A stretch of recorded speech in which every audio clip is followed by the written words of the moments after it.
The shoves, the shakes, and the summit.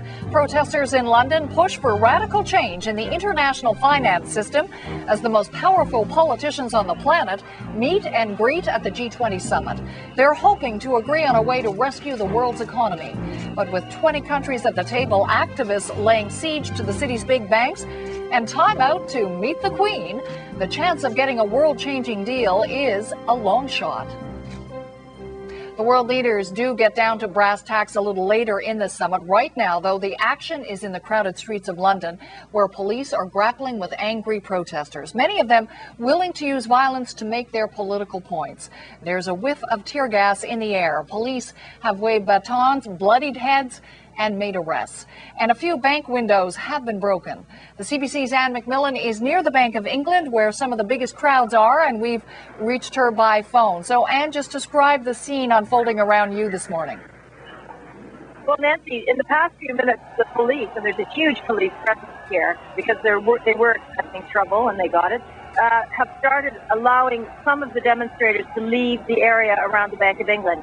The demonstrators have been here for the past over 4 hours now, and they were getting quite restive, so some are being allowed to leave. There's still a hardcore of self-described anarchists who are facing police down outside the Royal Bank of Scotland, where windows were broken earlier in the day, and the computers smashed, and somebody tried to set fire up the building, but it was quickly put out. Generally, very, very peaceful, this demonstration, except for a few hard-line anarchists who were determined to make trouble. So who are these people who've taken to the streets today, Anne?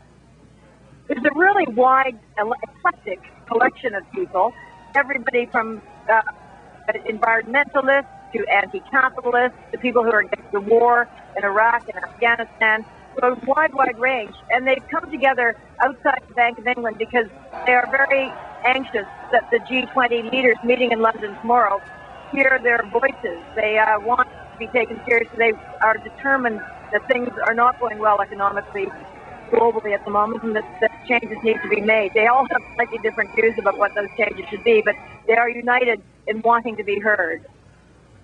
And are they making enough political noise? Are they demonstrating enough persuasion just in sheer numbers to have any kind of impact on the summit itself? They would like to think they are. The people I've talked to, the peaceful ones, have certainly been very determined to be heard. There weren't that many people at the demonstration. It's hard to say exactly how many just looking around, but I wouldn't say there are more than about 3,000 or 4,000.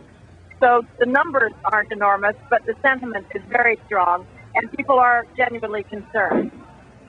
Anne, thanks very much for the update. That's Anne McMillan, who's in the thick of the protests that continue in downtown London.